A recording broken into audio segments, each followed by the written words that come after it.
નમસ્તે મિત્રો. આપણે રોજ ઘરની સફાઈ કરીએ છીએ, છતાં ક્યારેક એવું લાગે છે કે સફાઈ કર્યા પછી પણ ઘર થોડા જ સમયમાં ફરીથી ગંદુ દેખાવા લાગે છે. શું તમારી સાથે પણ આવું થાય છે? તો શક્ય છે કે સફાઈ કરવામાં નહીં, પરંતુ સફાઈ કરવાની રીતમાં જ કેટલીક નાની ભૂલો થઈ રહી હોય. આજે હું તમને ઘરની સફાઈ કરતી વખતે થતી એવી 10 સામાન્ય ભૂલો વિશે જણાવીશ, જે આપણે અજાણતા રોજ કરતા હોઈએ છીએ. અને સૌથી સારી વાત એ છે કે આ ભૂલો સુધારવા માટે કોઈ મોંઘી વસ્તુની જરૂર નથી. તો ચાલો જોઈએ કઈ છે આ 10 ભૂલો અને તેને કેવી રીતે સરળતાથી સુધારી શકાય. ભૂલ નંબર 1, વસ્તુઓ હટાવ્યા વગર સફાઈ કરવી. સૌથી પહેલી ભૂલ એ છે કે આપણે ટેબલ, કબાટ કે રસોડાના પ્લેટફોર્મ પર પડેલી વસ્તુઓ વચ્ચે જ કપડું ફેરવી દઈએ છીએ. આ રીતે ઉપરથી સફાઈ થયેલી લાગે છે, પરંતુ વસ્તુઓની નીચે ધૂળ અને કચરો રહી જાય છે. સાચી રીત એ છે કે પહેલાં જે વસ્તુઓ ત્યાંની ત્યાં રાખવાની નથી તેને થોડા સમય માટે એક જગ્યાએ મૂકી દો. પછી સપાટી સારી રીતે સાફ કરો અને છેલ્લે વસ્તુઓ ફરીથી ગોઠવો. ઉદાહરણ તરીકે, રસોડાના પ્લેટફોર્મ પર મસાલાના ડબ્બા, બોટલ અને નાના વાસણો હોય તો એક એક કરીને હટાવીને નીચેની જગ્યા સાફ કરવી. આ નાની ટેવથી સફાઈ વધારે સારી અને લાંબા સમય સુધી રહે છે. ભૂલ નંબર 2, નીચેની જગ્યાથી સફાઈ શરૂ કરવી. બીજી સામાન્ય ભૂલ એ છે કે આપણે ઘણી વખત ફ્લોર પહેલાં સાફ કરી નાખીએ છીએ. પછી ટેબલ, કબાટ કે શેલ્ફની ધૂળ સાફ કરીએ ત્યારે આખી ધૂળ ફરી નીચે પડી જાય છે. એટલે સફાઈનો સૌથી સરળ નિયમ યાદ રાખો.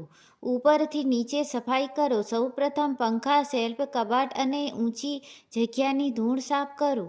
ત્યારબાદ ટેબલ અને બીજી સપાટી સાફ કરો અને સૌથી છેલ્લે ઝાડુ અને પોતા કરો. આ રીતે ઉપરની ધૂળ નીચે આવશે અને અંતે ફ્લોર સાફ થઈ જશે. એટલે એક જ કામ વારંવાર કરવાની મહેનત પણ બચશે. ભૂલ નંબર 3, આખા ઘરમાં એક જ કપડું વાપરવું. ત્રીજી ભૂલ છે આખા ઘરની સફાઈ માટે એક જ કપડું વાપરવું. રસોડું, બાથરૂમ, ટેબલ અને બારી દરેક જગ્યાની ગંદકી અલગ હોય છે. જો એક જ કપડું દરેક જગ્યાએ વાપરવામાં આવે તો ગંદકી એક જગ્યાથી બીજી જગ્યાએ જવાની શક્યતા રહે છે. એટલે શક્ય હોય તો અલગ અલગ જગ્યાઓ માટે અલગ કપડાં રાખો. ખાસ કરીને રસોડું અને બાથરૂમ માટે અલગ કપડું રાખવું વધુ સારું છે.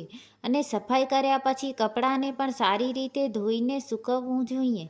માત્ર ઘર સાફ રાખવું જ પૂરતું નથી, સફાઈના સાધનો પણ સ્વચ્છ રાખવા જરૂરી છે. ભૂલ નંબર 4, સફાઈનું પ્રોડક્ટ વધારે પ્રમાણમાં વાપરવું. ઘણા લોકોને લાગે છે કે વધારે ક્લિનિંગ પ્રોડક્ટ નાખવાથી જગ્યા વધારે સારી રીતે સાફ થશે, પરંતુ આવું જરૂરી નથી. ઘણી વખત વધારે પ્રોડક્ટ સપાટી પર ચીકણું અથવા અવશેષ છોડી શકે છે અને પછી તેના પર ધૂળ ઝડપથી ચોંટે છે. એટલે કોઈ પણ ક્લિનિંગ પ્રોડક્ટ વાપરતા પહેલાં તેના લેબલ પર આપેલી સૂચનાઓ વાંચો અને જેટલી માત્રા જણાવવામાં આવી હોય એટલી જ વાપરો. ખાસ કરીને અલગ અલગ કેમિકલ્સને પોતાની રીતે મિક્સ ન કરો. સફાઈમાં વધારે નહીં, યોગ્ય માત્રા અને યોગ્ય રીતે વધારે મહત્વની છે. ભૂલ નંબર 5, ગંદા ઝાડુ અથવા મોપથી સફાઈ કરવી. હવે પાંચમી ભૂલ ખૂબ જ સામાન્ય છે. આપણે ઘરનો ફ્લોર સાફ કરીએ છીએ, પરંતુ જે ઝાડુ કે મોપથી સફાઈ કરીએ છીએ તેને જ સારી રીતે સાફ કરવાનું ભૂલી જઈએ છીએ. વિચારો, જો મોપમાં પહેલેથી જ ગંદકી હોય તો તે ફ્લોરને ખરેખર કેટલો સાફ કરશે. એટલે દરેક ઉપયોગ પછી મોપ અથવા કપડું સારી રીતે ધોઈ લો અને તેને ભીનું જ બંધ જગ્યાએ ન રાખો. સારી રીતે સૂકવા દો. ઝાડુમાં વધારે ધૂળ ભરાઈ ગઈ હોય તો તેને પણ સમયસર સાફ કરો. સફાઈના સાધનો સ્વચ્છ હશે તો સફાઈ પણ વધારે સારી થશે. ભૂલ નંબર 6, દરવાજાના હેન્ડલ અને સ્વિચ ભૂલી જવા. ઘરની સફાઈ કરતી વખતે આપણે સામાન્ય રીતે ફ્લોર, ટેબલ અને કબાટ પર ધ્યાન આપીએ છીએ. પરંતુ કેટલીક એવી વસ્તુઓ છે જેને આપણે વારંવાર સ્પર્શ કરીએ છીએ અને સફાઈમાં ભૂલી જઈએ છીએ. જેમ કે દરવાજાના હેન્ડલ, લાઇટના સ્વિચ અને કબાટના હેન્ડલ. આ જગ્યાઓને નિયમિત રીતે યોગ્ય રીતે સાફ કરવી જોઈએ. ખાસ કરીને ઘરમાં ઘણા લોકો હોય તો આ નાની જગ્યાઓ પણ સફાઈની રૂટીનમાં સામેલ કરો. એક દિવસ આખું ઘર સાફ કરવાની જરૂર નથી. તમે રોજ સફાઈ કરતી વખતે 2-3 મિનિટ આ નાની જગ્યાઓ માટે કાઢી શકો છો. આ રીતે ઘર વધુ વ્યવસ્થિત અને સ્વચ્છ લાગશે. ભૂલ નંબર 7, બાથરૂમ સાફ કર્યા પછી તેને સૂકવવું નહીં.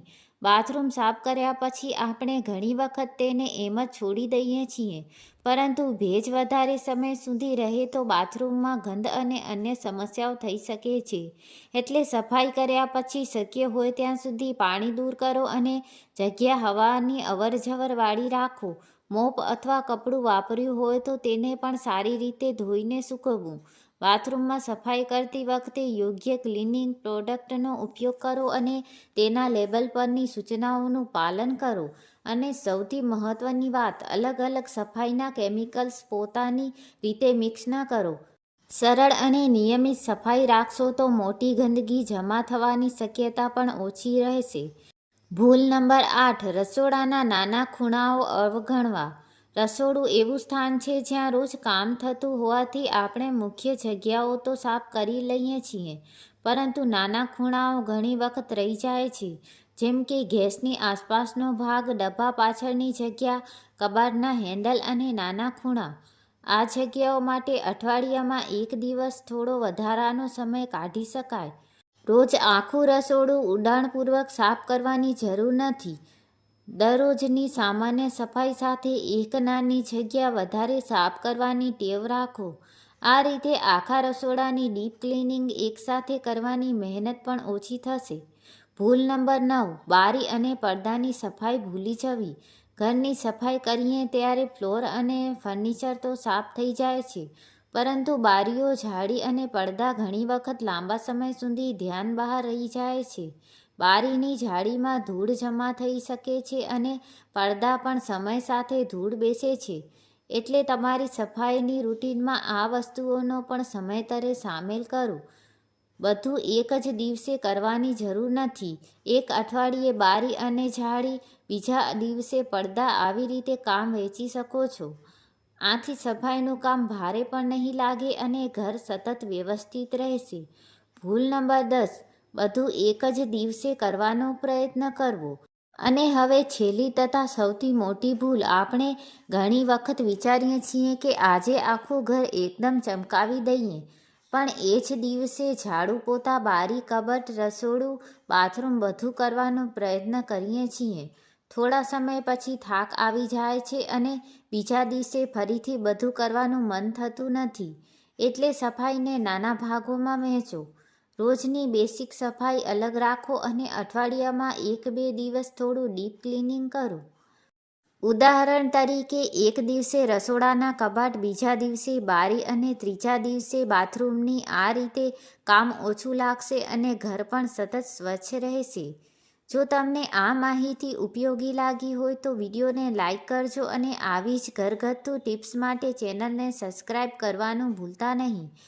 અને કમેન્ટમાં જરૂર જણાવજો, આ 10 ભૂલોમાંથી તમે અત્યાર સુધી કઈ ભૂલ કરતા હતા.